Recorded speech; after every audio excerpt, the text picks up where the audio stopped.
Просто называйте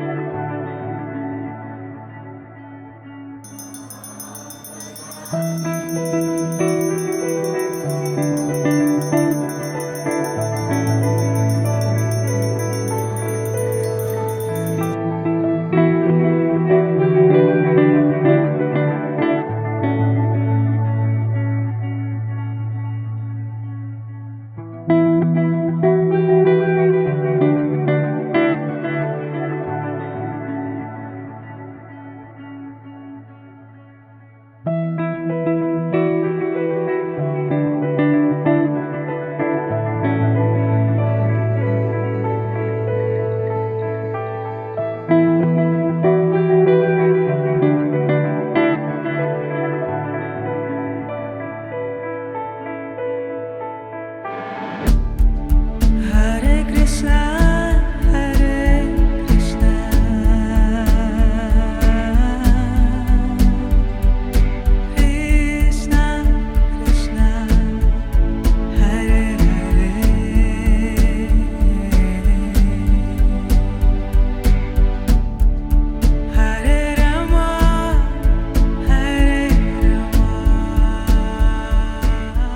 Hare Krishna, I'm standing at the entrance to our Festival of India here on the Baltic Sea coast in Poland.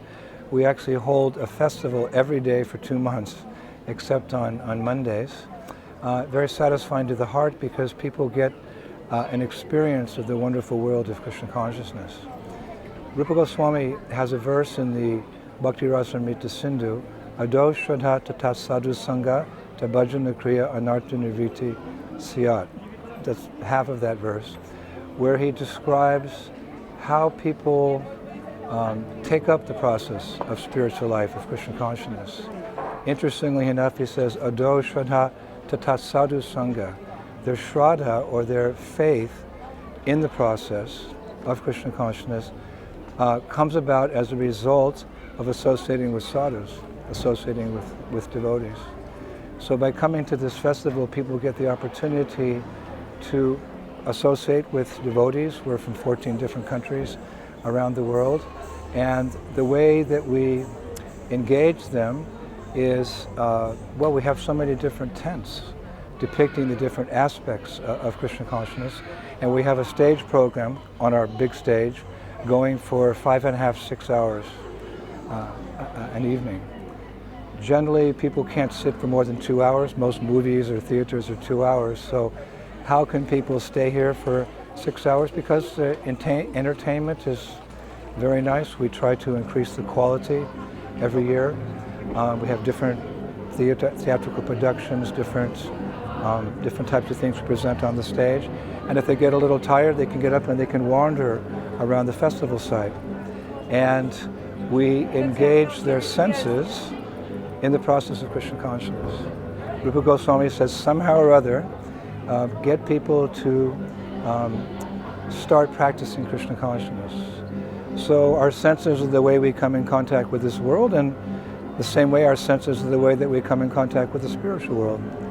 So engaging your senses in material life means gradual degradation, and engaging your senses in spiritual life means gradual elevation. So here we have many tents where people can see on the main stage, the theaters and the puppet shows and the different dances, etc. They can go to the prasadam tent, the restaurant. They can taste prasadam. They can hear the chanting of Hare Krishna. They can touch the saris and the different parts of the festival. In this way, their senses come in contact. And what is the result? Krishna consciousness is very potent. Just like if there's a live wire somewhere, there's a storm and a telephone wire falls down from the telephone pole. If you touch it, there's an immediate reaction. So Lord Chaitanya's formula for this age is as potent. It really is. We find that people come here and they have that experience, and maybe they don't understand everything at first, but it's a different experience. You could say it's a spiritual awakening, and their faith in the process begins to awaken. So they come back every year. Or they buy books and they take them home and study. We distribute or sell a lot of japa beads. People are chanting. We go to their homes afterwards. We cultivate them. So this is, you could say, the initiation process, the initial step. Confucius said, the longest journey begins with the first step. So this is the first step into the Goloka Vrindavan. This is more than a festival of India. This is a festival of the spiritual world. And in order to make it attractive for the people, we innovate a little bit.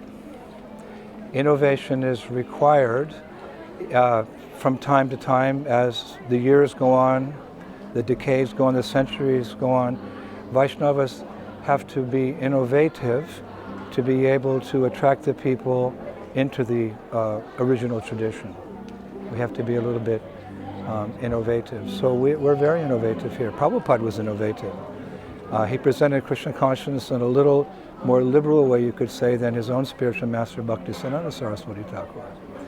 He allowed ladies, Vaishnavis, to live in the temple. Men and women went out on the streets and distributed books in Western dress, like that. So many ways Prabhupada innovated. So we also have to innovate without compromising our original tradition. So that's kind of our motto here.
Blend ancient spiritual culture from India with a little bit of the West. For example, on our stage shows, we blend Indian music with Western music.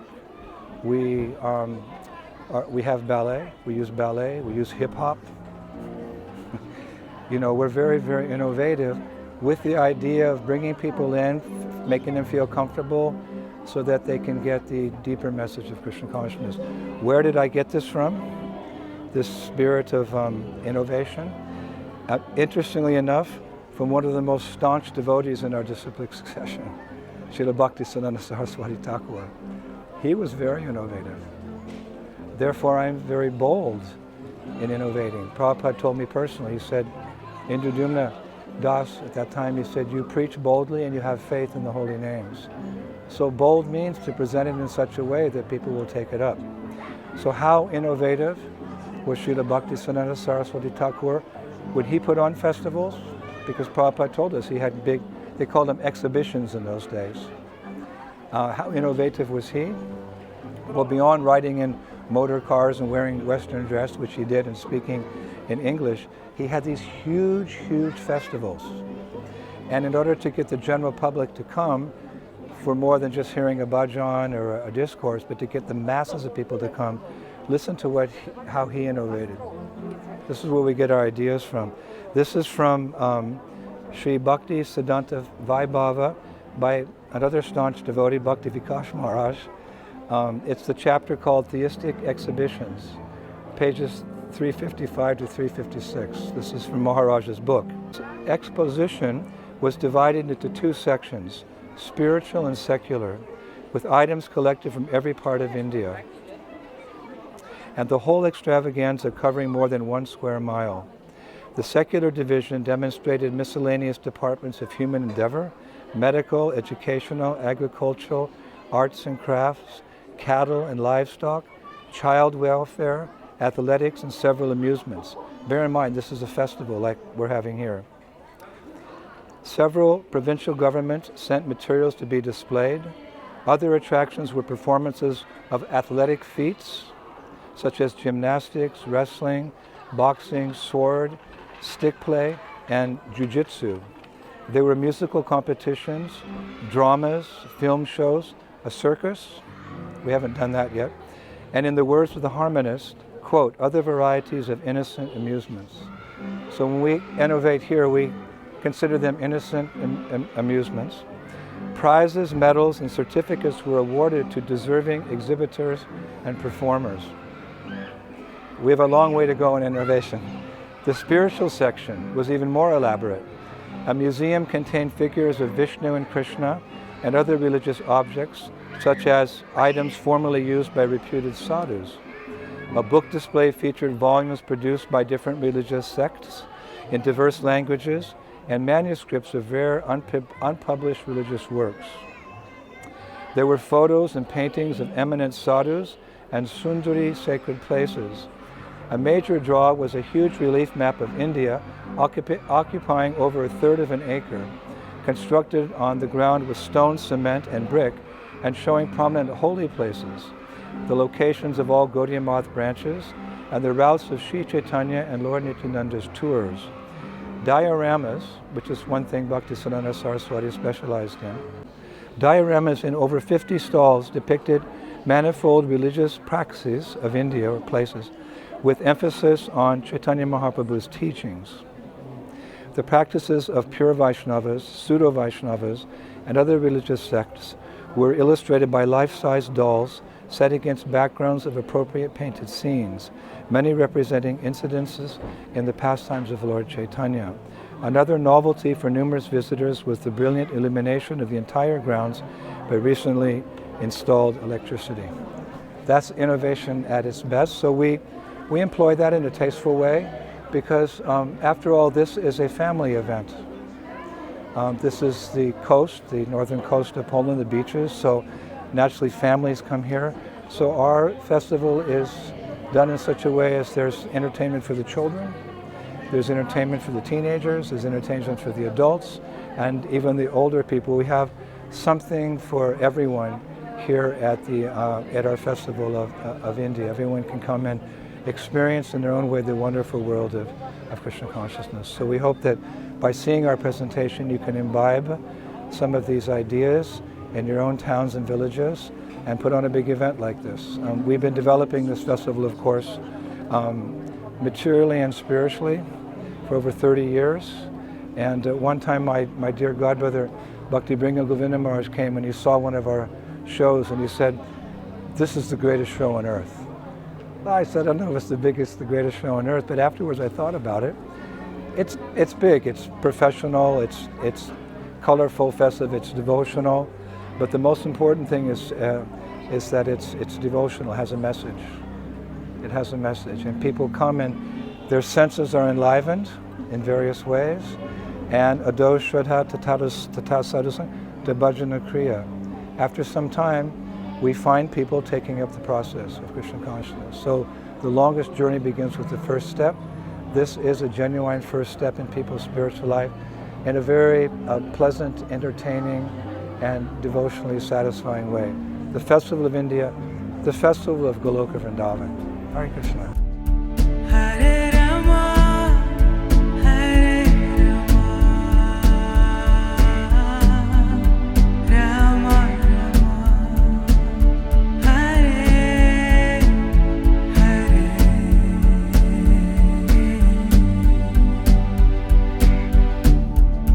Hare Krishna, Hare Krishna,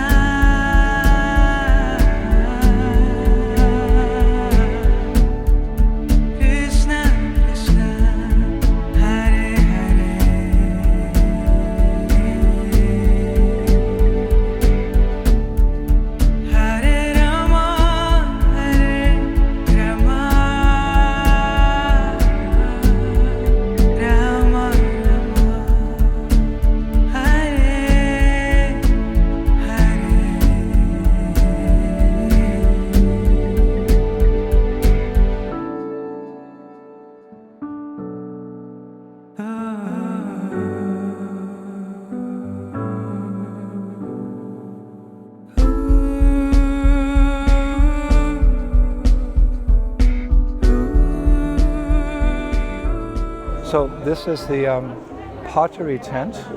I don't think you see many pottery tents at Hare Krishna festivals, but again, we want to keep people, so innocent amusements as described in the Harmonist, the magazine of Bhaktisiddhanta Saraswati Thakur's mission, Gaudiya Math. This is an innocent amusement where people can come and we have a devotee whose livelihood actually is making pottery. And here he engages, especially the children, in making a pot from clay. And while they're there, it's a little philosophies, thrown in, simple living with high thinking. And in old days, even here in Europe and Poland, people used to make their own handicraft. So a nice way to engage people, making their own pottery. They take it home, and in the midst of it, they hear a little bit of philosophy, and it helps add to the ultimate goal.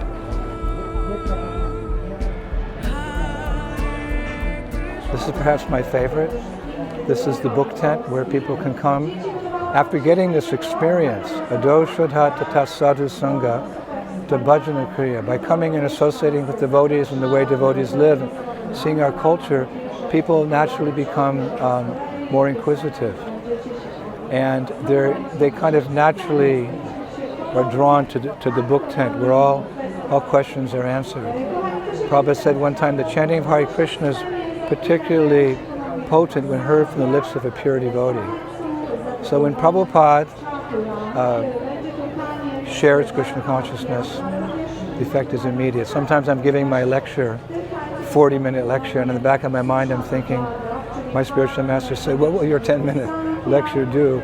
But if someone reads one of my books, reads a sentence even, then their life can become perfect. So we feel this is the result. Just like all rivers come to the ocean, all the exhibits and all the performances and the association people get here, the perfection of visit, the people flow to the book tent and they take a Bhagavad Gita or teachings of Queen Kunti or Upanishad of one of Prabhupada's books. So this is one of our goals here at the Festival of India.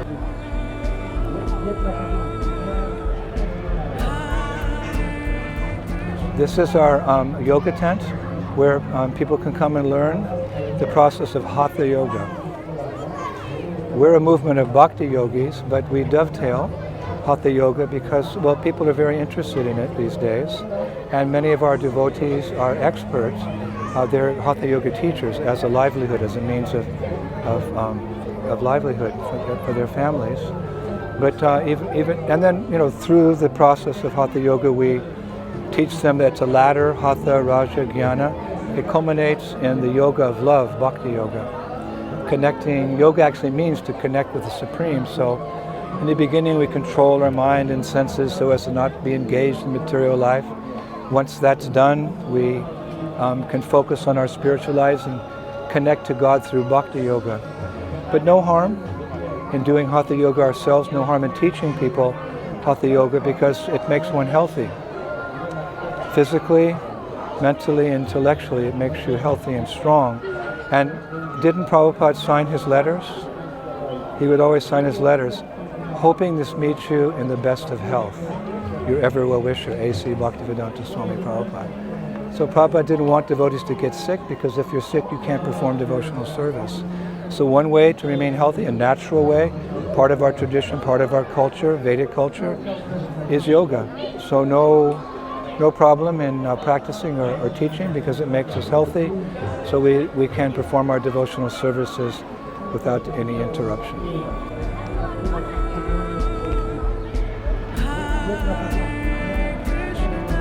So this is the Indian makeup tent, face painting. In ISKCON we call that gopi dots, where people can come and get their faces painted. What does it have to do with Amala Bhakti, pure devotion? Not so much, but it's another innocent amusement, as Bhaktisiddhanta Saraswati's magazine called it. Just a way for people to come and be entertained and stumble across the books, stumble across the questions and answers, and to meet devotees. It creates a nice atmosphere, the Vaikuntha atmosphere. They can get their face. Many of our ladies from Russia and Ukraine are very talented as musicians, as actors, as dancers, and as painters. So the best gopi dots are actually painted by our girls here. You'll see how nice, how beautiful they are and everything. So just another innocent amusement to keep people here and make the Krishna conscious experience fun. East is east and west is west, and never the twain shall meet, but they're meeting here. And people like it. And they can go to the tent nearby and they can put on an Indian sari, wear it around the festival the whole evening, and kind of get that Indian experience or that Krishna conscious experience, all part of the package. Krishna's all attractive.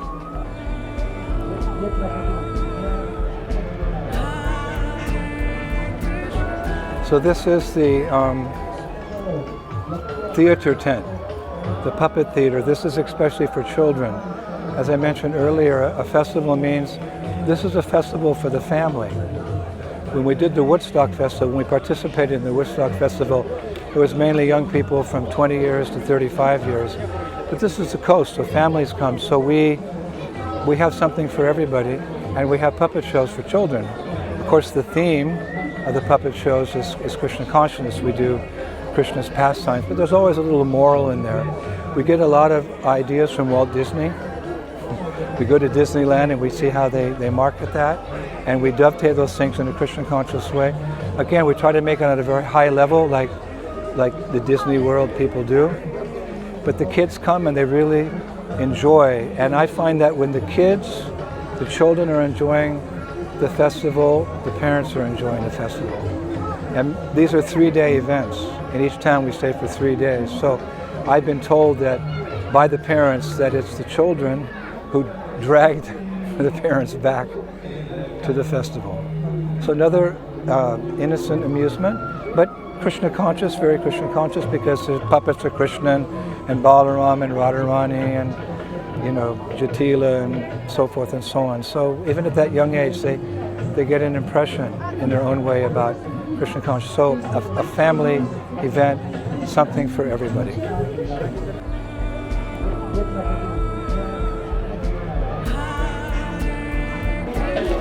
So several times I've quoted the verse, Ado Shraddha Tata Sadhu Sangha Nabhajana Kriya, that the whole process of Krishna consciousness initiates it. It begins when one comes into the association of devotees and learns about their lifestyle.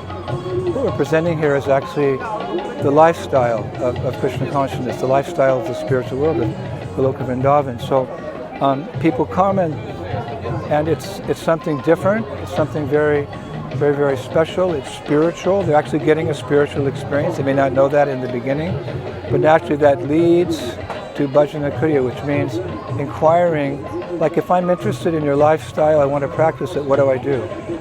It comes to the point of asking questions. I was listening to a lecture recently, Prabhupada said, human life actually begins when we start asking questions. Who am I? Where have I come from? What happens to death? Does God exist? That's your birthday. So we find as a result of this event that Ado Shraddha Tata Sadhu, the bhajana kriya, people inquiring into the techniques, the process, what is a guru, that naturally comes about. So another place where people kind of flow into, older people, adults, is the questions and answers tent. And here we have a seminar on the side called The Art of Happiness. Everybody wants to be happy, but this is a life of duality. So we're experiencing unhappiness and tragedy. Everyone has their story. So I find people really gravitate to either one of these tents because all questions are answered in Krishna consciousness. There's that book we have, Perfect Questions, Perfect Answers. And in my studies of theology and philosophy, they have some ideas, with all due respect, but not as deep as Krishna consciousness. Not like Lord Chaitanya introduced the idea of going back to the playground of God, Goloka Vrindavan. One can have a very loving, intimate, loving relationship with God. People are hankering for this knowledge.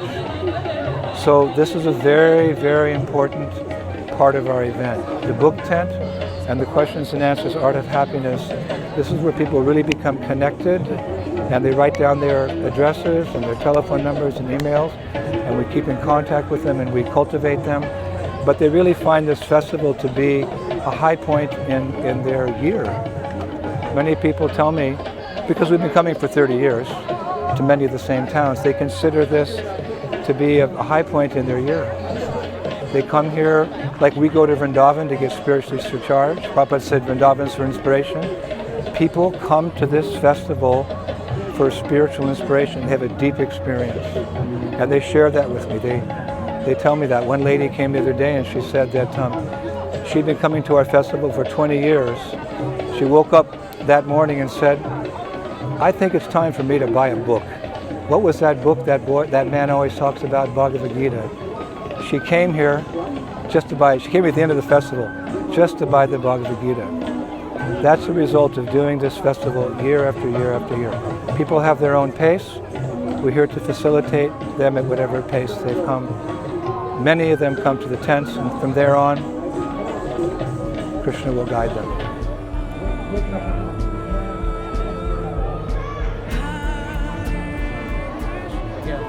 So this is our cooking demonstration tent. Also very popular. Everyone loves to eat. And nowadays I think people are more conscious about what they eat for their own personal health and also for the environment. What we eat affects the environment as well. So they take this cooking demonstration tent very seriously. They come and they listen. We have very expert cooks. We cook. We go through several recipes with them here, and they listen very attentively. And then we offer the prasadam in front of them, and then whatever was cooked is distributed to the audience. They get to taste it and experience it for themselves. So this is jam-packed all evening. And our ladies, our Vaishnavis, are very expert cooks because we've been blessed over the years to have many of ISKCON's most famous cooks come and visit us. B.B Govinda Mahārāja, Yamuna Devi and Dinatarini, they came, spent 2 weeks with us many, many years ago. Yamuna shared philosophy and kirtan, and she taught the girls how to cook. Kurma, the famous cook Kurma Das from Australia, he came and taught us to cook. So people know us in Poland also because of our prasadam. One man said to me one time, he met me, said, I know you people, I know your religion. Let's see, what's it called? It's called the kitchen religion. That's okay, because prasadam, again, is so important. And over here, we have our restaurant, which is also packed. You can see the lines there. People coming for prasadam. They just love to eat. And our cooks are cooking from 4 o'clock in the morning to 10 o'clock in the morning, 6 hours for the restaurant. We cannot cook enough. We sell about 500 samosas plus other things every evening. We just can't keep up the pace. We need more mercy, please, Prabhupada. Chaitanya Mahaprabhu, give us more mercy so we can facilitate the people's interest in Krishna consciousness. It's almost as if these material bodies cannot keep up with our desire to serve our spiritual master and spread the mission of Chaitanya Mahaprabhu. Shri Bhagavad Prasadam Ki.